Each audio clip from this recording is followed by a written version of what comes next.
시편 119편 105절부터 봅니다. 주의 말씀은 내 발의 등이요 내 길의 빛이니이다. 주의 어려운 규례들을 지키기로 맹세하고 굳게 정하였나이다.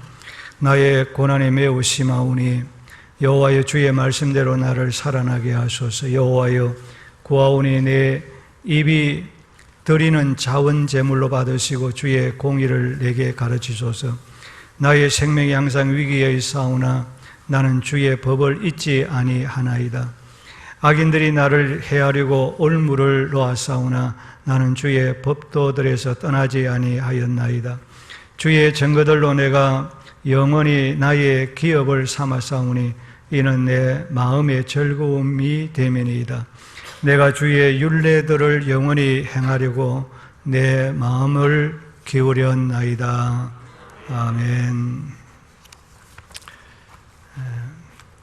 우리 찬양대는 우리 교회의 여러 가지 우리 이 많은 교회의 수준에서 우리 찬양대는 굉장히 은혜롭게 참 잘하는 수준입니다. 저도 오늘 이 찬양을 통해서 참 많이 은혜를 받았는데 무슨 전문가처럼 그렇게 성악가처럼 그렇게는 못하지만 기교는 없지만은 우리 찬양대가 굉장히 은혜롭게 정말 잘하는 찬양대입니다. 여러분 그것을 아셔야 됩니다. 그렇죠? 예, 이렇게 우리 많은 수준이 찬양하는데 찬양대가 잘 없습니다. 예, 너무 감사하고요. 우리 위로 격려 축하의 박수.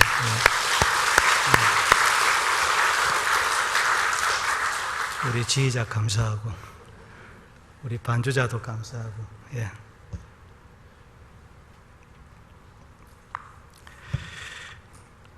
하나님의 말씀은 우리 인생의 바른 길을 인도하는 등불과 빛이라고 말씀했습니다. 하나님의 말씀은 우리 인생의 어떤 위기와 절망 가운데서도 가장 안전한 길로 그리고 행복과 생명과 복된 길로 인도하는 우리의 등불이요 나침판이라고 말씀을 하고 있습니다. 그러므로 성도는 어떤 고난과 어려움과 위험이 있을지라도 오직 하나님의 말씀을 따라 하나님의 말씀의 인도함을 받아야 하는 것입니다. 하나님의 말씀의 인도와 말씀을 따라 살아가기 위해서 오늘 본문에서 시인은 어떻게 했다고 우리에게 말씀을 하고 있습니까? 하나님의 말씀을 지키며 살겠다고, 하나님의 말씀을 순종하며 살겠다고 맹세하고 마음으로 다짐하고 그리고 각오했습니다. 그렇게 고백하고 있습니다. 둘째는 하나님의 말씀을 지키며 살아가도록 하나님께 부르짖어 기도했다. 하나님, 내 마음의 다짐과 각오만은 부족합니다. 하나님이 도와주셔야 이 말씀을 따라 순종하며 살아갈 수가 있습니다. 그렇게 하나님의 도우심을 구하는 기도를 했다. 그렇게 말씀을 하고 있습니다. 셋째는 고난 가운데서 원망하고 불평하지 아니하고 도리어 하나님 앞에 감사의 제사를 드렸습니다. 그렇게 말씀을 하고 있는 것입니다. 여러분, 우리가 어려움을 당하고 시련을 당하고 고통스러울 때 우리가 어떻게 감사할 수 있고 찬송할 수가 있겠습니까? 당연히 원망하고 불평을 해야 되는데, 그런데 이 시인은 그렇게 하지 아니하고 범사에 감사하라고 했으니 고난도 합력해서 반드시 하나님께서 나에게 좋은 결과가 있게 하실 것이다 라는 하나님의 말씀을 붙들고 도리어 감사했더니 놀라운 역사가 일어났더라. 그렇게 고백하고 있는 것입니다. 여기까지 제가 지난주 설교를 했습니다. 네 번째는 하나님의 말씀을 잊지 않았다라고 말하고 있습니다. 본문 109절을 보면 나의 생명이 항상 위기에 있사오니라고 했습니다. 나의 생명이 항상 위기 가운데 있다. 시인은 지금 자기를 미워하는 대적들의 공격과 핍박이 얼마나 거센지 자신의 힘만으로, 내 능력만으로는 극복할 수 없는, 죽을 수밖에 없는 그런 위험에 처하여 있다, 그렇게 고백하고 있습니다. 그럼에도 불구하고 이 시인은 하나님의 말씀을 저버리지 않았습니다. 하나님의 말씀을 멀리하지 아니했습니다. 은혜와 복을 주시겠다라고 하는, 하나님이 나를 도와주시겠다는 그 약속의 말씀을 잊지 아니하고, 내가 이런 절박한 위기, 이 생명이 오고 가는 그런 어려운 그런 위기 가운데서 하나님의 말씀을 기억했습니다. 하나님의 말씀을 기억했습니다. 109절 한번 보실까요? 다 함께 시작. 나의 생명이 항상 위기에 있사오나 나는 주의 말씀을 잊지 아니하나이다. 내가 지금 생명의 위기 가운데 있다. 내가 지금 죽을지 언제 죽을지 모르는 그런 위기 가운데서 내가 하나님의 말씀을 잊지 않고 기억을 했습니다. 죽는 그 순간이라는 거예요. 죽을 수밖에 없는 상황이라는 거예요. 그 상황 속에 내가 하나님의 말씀을 기억했습니다. 하나님 말씀 기억했다.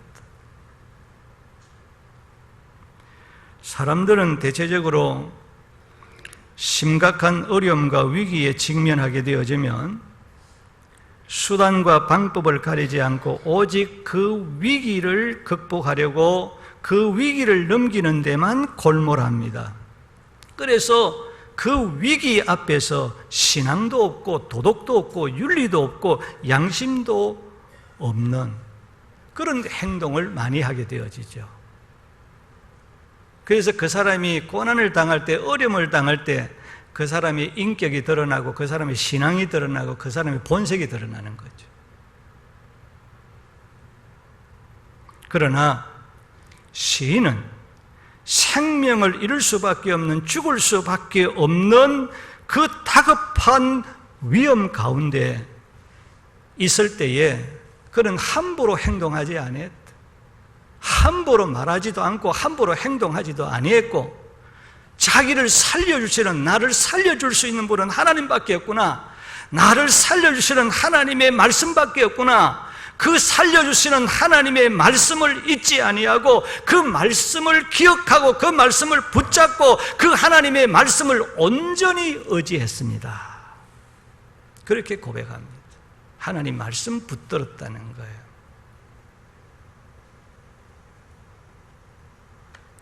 여러분, 과연 절박한 그런 상황 속에서 하나님의 말씀을 붙들 수 있겠습니까? 그 절박한 상황 속에서 하나님의 말씀이 기억날 수 있겠습니까? 만약에 그런 분이 있다면 신앙이 대단한 분입니다.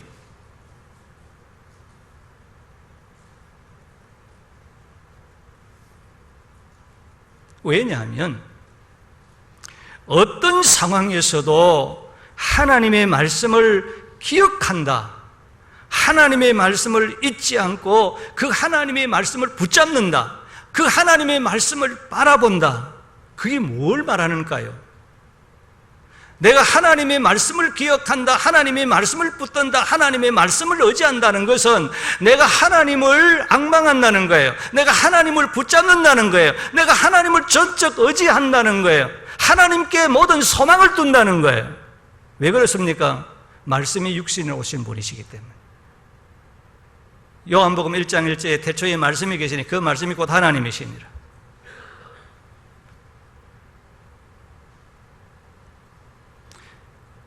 하나님의 말씀을 잊지 아니하고 그 하나님의 말씀을 바라보고 붙들 때 하나님께서 함께 해주신다고 성경은 말하고 있어요.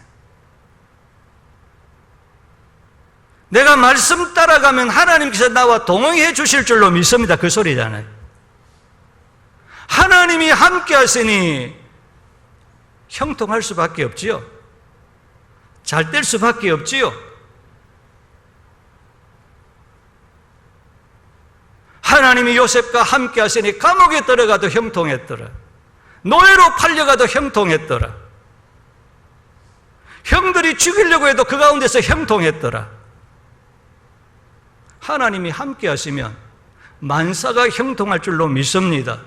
내가 하나님을 바라보고 하나님을 잊지, 말씀을 기억하고 하나님의 말씀을 붙들고 의지하면 하나님이 함께 하실 뿐만 아니라 상함을 당하지 않게 하시고, 그리고 그 고난을 극복하게 하시고 해결해 주시고 전화 이복의 길로 인도해 주시고 말씀의 권능을 체험할 수 있게 해 주신다고 약속하고 있습니다.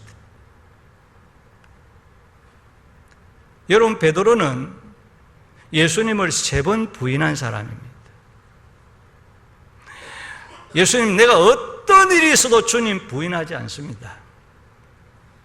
내가 목에 칼이 들어와도 주님을 부인하지 않겠습니다. 다른 사람은 몰라도 나는 절대 부인하지 않습니다. 호언장담했죠. 그런데 그는 어떤 결과가 있었습니까? 적은 여종이 저 베드로는 예수와 같이 한패라고, 아니다고, 난 예수 모른다고 3번이나 부인했습니다. 호언장담하는 그 베드로에게 너는 나를 3번 부인할 거야, 그때 닭이 울 것이라고 주님이 말씀하셨지요. 그래, 시험 들지 않도록 미리 준비해라. 자기 자신을 당당히 믿었습니다. 그런데 그는 정말 예수님의 말씀대로 3번 부인하고 말았습니다.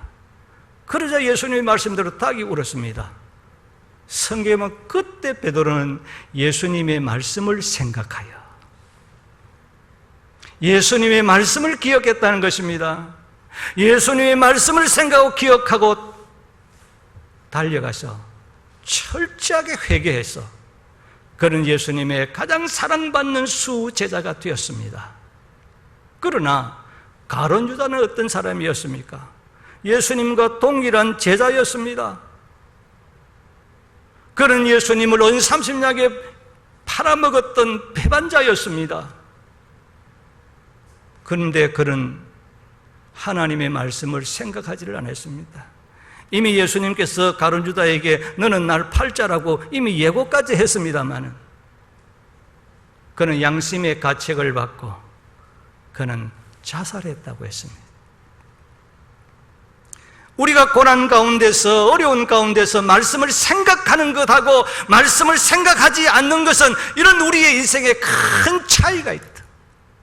베드로는 하나님의 말씀을, 주님의 말씀을 생각하여 회개하고 위대한 사도가 되었지만은 예수님의 제자인 가룟 유다는 주님의 말씀을 생각하지 아니하고 그냥 인간적인 양심의 가책이 되어서 자살하고 말았어요.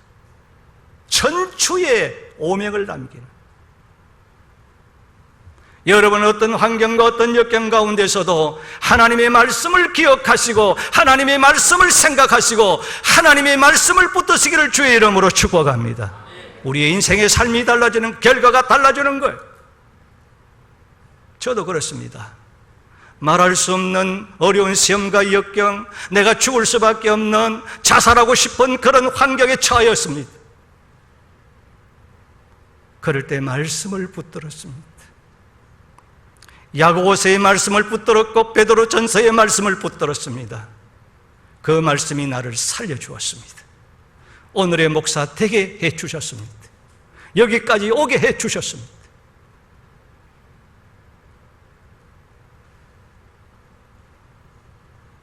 말씀을 생각하고 기억하는 것하고 생각하지 않는 것은 천지차이입니다.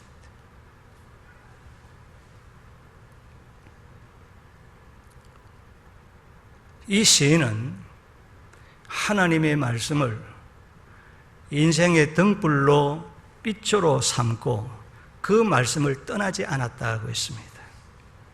시인은 악인들이 나를 해하려고 올무를 놓아사오나 그렇게 말하고 있습니다. 이 시인은 어떤 사람이 악인이라고 말씀하고 있습니까? 또 성경에서 말하는 악인은 어떤 사람이라고 우리에게 말씀하고 있습니까? 우리는 악인 하면 저 사람 못된 놈이다, 아마 살인을 했든지 무슨 강도짓을 했든지 무슨 악한 못된 짓을 한 사람만 우리는 보통 악인이라 하면 그렇게 생각합니다.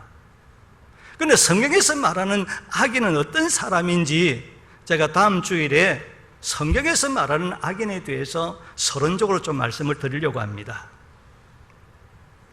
오늘 이 본문에서 말하는 시인이 악인이라고 하는 것은 우리를 해하려고, 하나님의 백성들을 해하려고 올무를 놓은 사람이다.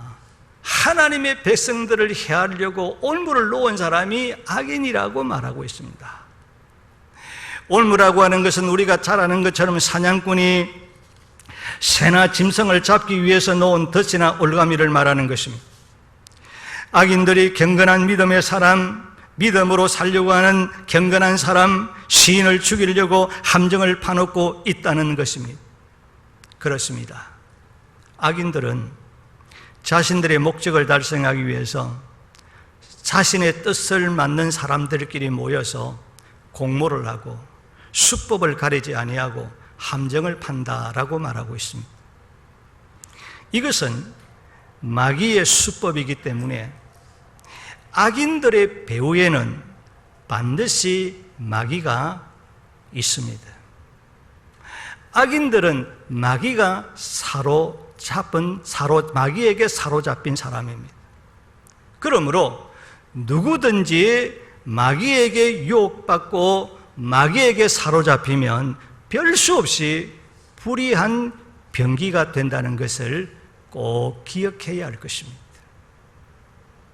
하나님의 사람은 의의 병기로 서임받는 자가 되어야 할 줄로 믿습니다. 불의의 병기로 서임받아서는 안 된다 그 말이에요. 사탄의 주요 목적이 무엇입니까? 사탄의 주요 목적은 어떻게 하든지 간에 하나님으로부터 멀어지게 해서 하나님의 말씀을 듣지 못하도록 하는 거예요. 하나님의 말씀을 못 듣게 하는 거예요. 그리고 하나님의 말씀을 불신하게 하고 하나님의 말씀을 의심하게 하는 것이 사탄의 목적입니다. 왜? 말씀의 능력을 너무 잘 알기 때문에. 말씀이 제대로 들어가면 어떤 역사가 일어나는가를 잘 알기 때문에.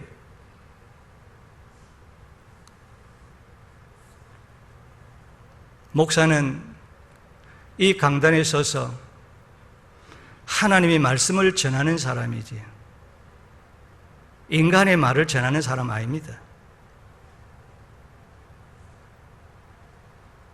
저는 사람의 말을 전하려고 이 강단에 선 사람이 아닙니다.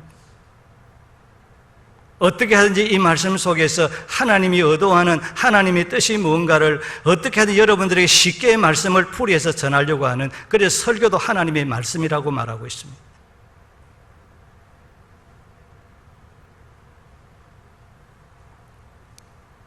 그 이유가 뭐냐는 거예요. 왜 하나님의 말씀을 못 듣게 하느냐? 왜 하나님의 말씀을 멀리하게 하느냐? 때로는 우리가 말씀을 듣는 가운데 어떤 감정에 의해서 말씀이 귀에 들어오지 않습니다. 때로는 사탄이 이 말씀을 듣는 순간에 졸음을 주어서 말씀을 못 듣게 하는 겁니다. 여러분, 눈을 감으면 말씀이 잘 듣길 것 같죠? 듣기는 듣깁니다. 하나도 가슴 속에 남는 게 없습니다. 눈을 부릅뜨고 설교자를 보면서 말씀 들어야 됩니다. 여러분, 설교 시간에 여러분들 성경을 읽는 사람도 있습니다. 성경 읽으러 왔습니까? 말씀 들으러 왔죠. 그 말씀을 통해서 하나님이 오늘 나에게 어떤 말씀을 하실까? 하나님의 뜻이 뭘까? 뭘 요구하실까? 그렇게 말씀을 받을 때 그 말씀이 내게 역사하는 줄로 믿습니다. 생명의 떡이 되고 구원의 떡이 되고 치료의 떡이 되고 문제 해결의 능력이 되어지는 거예요.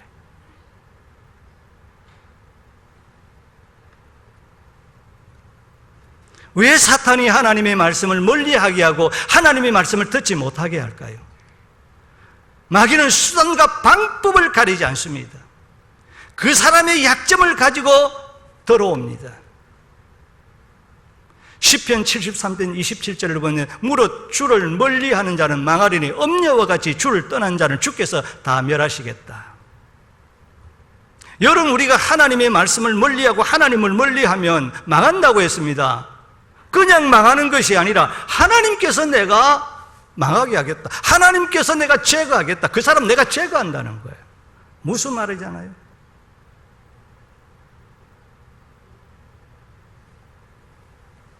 그런데 로마서 10장 17절을 보면 하나님의 말씀을 사랑하고 하나님의 말씀을 가까이하고 하나님의 말씀을 들으면 믿음이 생긴다고 그랬어요. 믿음이 생길 뿐만 아니라 그 믿음이 자란다고 했습니다. 그 믿음이 자랄 뿐만 아니라 그 믿음이 강건한 믿음이 된다고 말씀하고 있습니다. 여러분, 내가 하나님을 아무리 기쁘시게 하나님의 마음에 맞는, 하나님을 즐겁게 하려는 그런 경건한 성도가 되려고 하지만은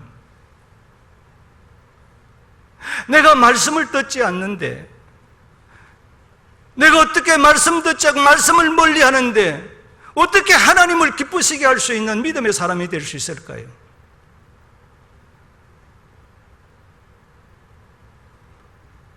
믿음은 하나님의 말씀을 들으면서 생기고, 그 믿음이 말씀을 들음을 통해서 영혼의 양식인 하나님의 말씀을 잘 먹음을 통해서, 들음을 통해서 우리의 믿음이 건강한 믿음으로 자라가게 되어지고 열매 맺게 되어지는데, 그러니 사탄은 어떻게 하는지 이 말씀을 듣지 못하도록, 말씀을 가까이 하지 못하도록, 말씀에 대한 불만을 품도록, 말씀에 대한 의심을 가지도록 하는 거예요.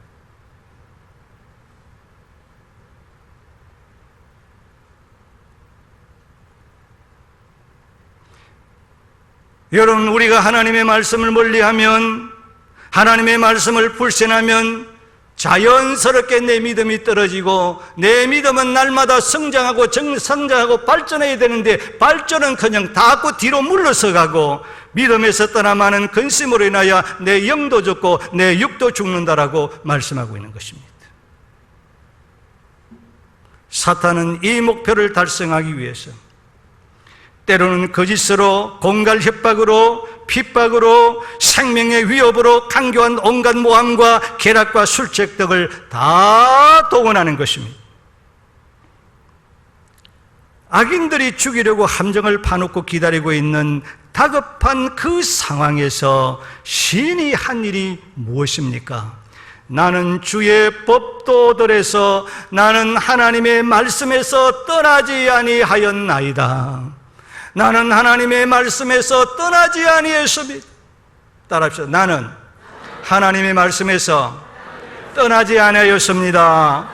나는 이런 절박한 상황 속에서, 이런 지금 악인들이 함정을 지금 파놓고 입을 쫙 벌리고 내가 지금 기다리고 있는, 지금 아가미 속에 들어갈 수밖에 없는 그런 상황 속에 있는데도 불구하고 나는 하나님의 말씀을 떠나지 아니했습니다.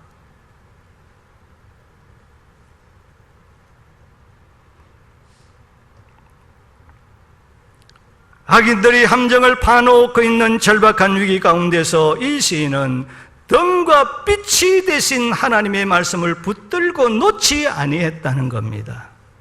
사람을 의지하지 아니했습니다. 인간의 방법도 찾지를 아니하고 오직 하나님의 말씀을 찾았고, 하나님의 말씀을 붙들었고, 그 하나님의 말씀을 의지했다는 것입니다. 소망이 보이지 않는 그 위경 가운데서 나를 구원하고 나를 살려줄 것은 오직 하나님의 말씀밖에 없구나. 하나님의 말씀을 붙들고 그 말씀대로 순종하겠다고 말하고 있는 것입니다. 우리가 다급한 위기를 만났을 때 그 위기를 피할 수 있고, 악인들이 거짓과 모함과 올무에 빠지지 않고 피할 수 있는 그 길은 오직 하나님의 말씀을 의지하는 것입니다.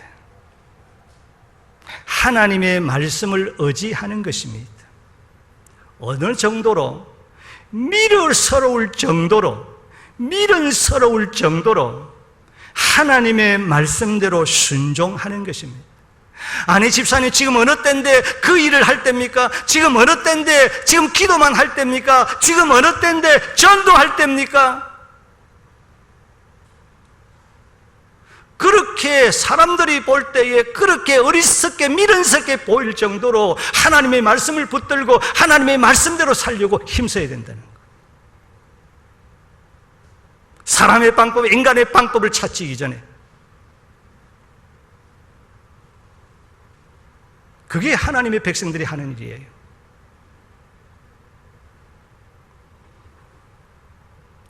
말씀을 따라 살아가는 것만이, 말씀을 붙들고 살아가는 그것만이 악인들이 곳곳에서 파놓은, 사탄이 곳곳에서 파놓은 올무와 시험에 절대로 속지 아니하고 거기에 빠지지 아니하고 피하게 하는 유일한 방법입니다.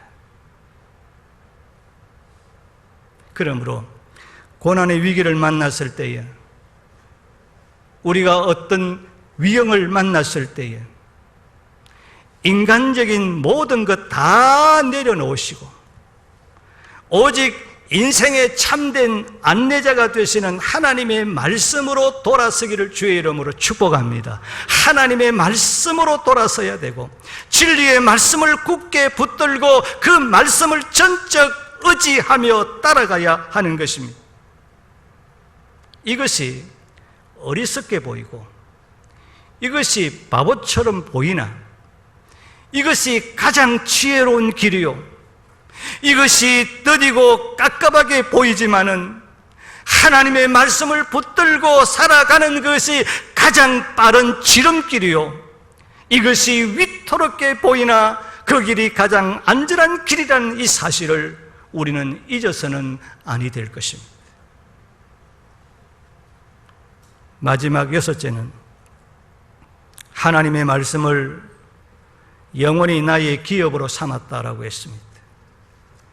시인은 자신의 능력으로 도무지 감당할 수 없는 극심한 고난과 고통 가운데서 인생의 참된 등불이요 빛이 되신 하나님의 말씀을 내가 영원히 나의 기업을 삼았사오니 이는 내 마음의 즐거움이 되었나이다 라고 고백했습니다. 기업이라고 하는 말은 소유하다, 상속하다는 뜻입니다. 시인은 하나님의 말씀을 자신의 영원한 유산으로 상속을 받아 나의 소유로 삼았고 하나님의 말씀이 내 재산으로 삼았다는 거예요. 세상의 부동산이 내 재산이 아니라 이 시인은 하나님의 말씀만이 하나님으로부터 받은 진짜 유산이요, 이것이 내 진짜 재산으로, 내 소유로 삼았다라고 그는 고백하고 있습니다. 하나님의 말씀을 나의 영원한 재산으로 삼았고 하나님의 말씀을 나의 자녀들에게 대대로 물려줄 영원한 유산으로 삼았다라고 하는 말씀인 것입니다. 여러분, 다윗이 임종할 때에 아들 솔로몬을 불러서 마지막 유언을 한 말씀이 열왕기상 2장 1절 이하에 거기에 기록되어 있습니다. 거기에 보면 이 다윗이 아들 솔로몬을 불러놓고 솔로몬아, 내가 이제 세상 모든 사람들이 가는 그 길로 내가 지금 가게 되었다 라고 말하면서 그에게 두 가지 유언을 남깁니다. 첫째는 너는 힘써 대장부가 되어라. 너는 힘써서 하나님을 잘 믿고 섬기는, 하나님을 경외하는 신앙의 사람이 되어라. 신앙의 대장부가 되어라. 그거 유산으로 남겼습니다. 두 번째는 내 하나님 여호와의 명령과 규례와 법도를 다 지켜 행하라. 말씀을 붙들고 살아라. 하나님의 말씀 의지하고 삶을 살아라. 그리하면 네가 무엇을 하든지, 네가 어디에 가든지 형통하리라.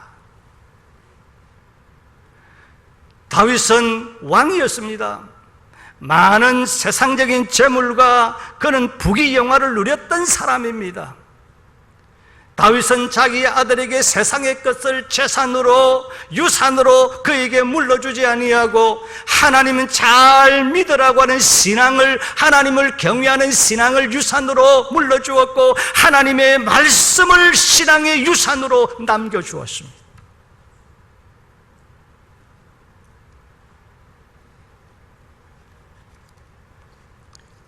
미국의 유명한 아브라함 링컨은 너무나도 가난한 집에서 태어나서 믿음이 좋은 계모 밑에서 자랐습니다. 그런데 계모가 병에 걸려 죽을 때에 아들 링컨을 불러놓고 우리는 돈이 없기 때문에 너에게 유산을 남길 수가 없다. 링컨아, 참으로 미안하구나. 그렇지만은 내가 읽던 이 성경책을 네게 주고 갈 것이니 너는 이것만 열심히 읽고 이 말씀대로 믿고 순종하고 걸어가면 너는 틀림없이 이 땅을 건질 수 있는 큰 사람이 된다. 이것만 가르쳐주고 세상을 떠났습니다. 링컨은 어머니의 유언대로 하나님의 말씀인 성경을 열심히 읽고 그 말씀대로 순종하며 살았습니다. 그래서 링컨은 아직도 역대의 가장 최고로 존경받는 위대한 대통령이 되었습니다. 지금도 인기 투표하면 링컨이 최고의 인기를 가지고 최고의 존경받는 대통령입니다. 링컨이 하나님이 인간에게 주신 최대의 선물이 뭐냐? 하나님의 말씀인 성경입니다. 그렇게 고백했습니다. 여러분은 하나님의 말씀을 어떻게 생각하십니까? 하나님이 주신 최고의 선물이라고 믿습니까? 시인은 앞이 보이지 않는 고난과 그는 생명의 위기 상황에서 등이요 빛이신 그 하나님의 말씀을 대대로 물려줄 유산과 나의 전 재산으로 삼고 하나님의 말씀대로 순종을 했더니 말씀을 내 재산으로 삼고 말씀을 앞으로 내 자녀들에게 유산으로 물려줄 그 기업으로 삼고 그 말씀을 따라 살았더니 내 마음에 즐거움이 되었습니다. 슬퍼해도 통곡해도 그를 찬 그런 상황 속에서 기뻐하고 즐거움이 되었습니다. 이 말은 고난 속에서도 약속하신 말씀대로 기쁨과 즐거움을 누리게 되었다는 말입니다. 하나님의 말씀을 내 재산으로 삼고 내 소유로 삼고 대대로 물려줄 나의 이와 같은 유산으로 삼고 살았더니 하나님께서 내 이 고난과 이 고통과 죽을 수밖에 있는 상황 속에서도 하나님이 나에게 기쁨을 주셨고 즐거움을 주고 찬송을 주셨고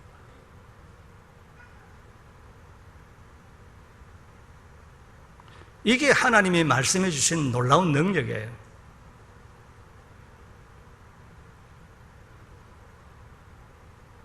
그리고는 좋은 일들이 일어나더라.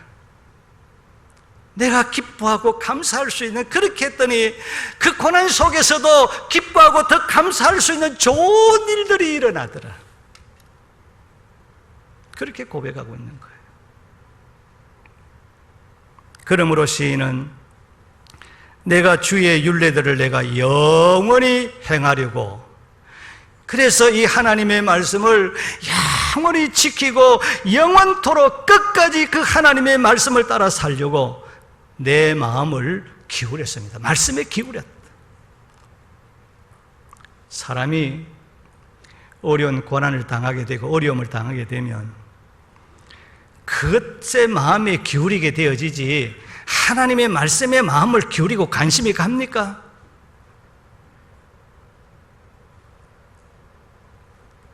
그런데 이 시인은 자신이 당하고 있는 고난의 그 처지에 마음을 기울이지 아니하고 이 어려움을, 이 역경을, 이 절박한 이 문제를 어떻게 해결할 것인가, 거기에 마음을 쏟아가지고 그 해결 방법을 찾아야 될 건데 거기에 마음 쏠리지 아니하고 하나님의 말씀을 항상 끝까지 순종하기 위해서, 고난 중에서도, 그 고통 중에서도, 이런 절박한 상황 속에서 어떻게 하면 하나님의 말씀을 순종하며 하나님의 말씀을 지키고 살 것인가, 하나님의 말씀에 대한 마음을 두고 살았다. 이게 시인이 가졌던 신앙이요.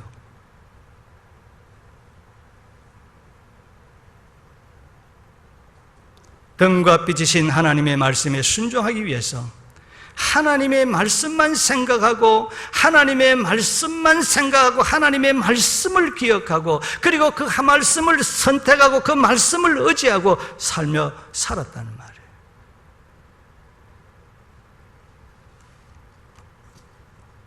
그랬더니 하나님이 고난 가운데서도 기뻐하고 즐거워하고 그리고 생각밖에 하나님께 좋은 일들로 그 고난 속에서도 하나님 앞에 하나님께서 행하도록 하시더라는 거예요. 이게 하나님이 말씀해 주시는 능력인 줄로 믿습니다. 성도 여러분, 하나님의 말씀은 저와 여러분의 인생의 삶의 등과 빛이십니다. 하나님의 말씀이 내 인생의 등이요, 내 인생의 등불이요, 내 인생의 빛이시요, 하나님의 말씀은 내 인생의 삶을 안내하는 천국까지 안전하게 복된 길로, 그리고 승리의 길로, 그리고 성공의 길로, 하나님께서 우리를 잘 떼는 길로, 그리고 뿐만 아니라 슬픔이 변하여 기쁨이 되게 하시고, 절망이 변하여 소망이 되게 하시고, 고통이 변하여 감격이 되게 하시는 길로 안내하는 나침판인 줄로 믿습니다.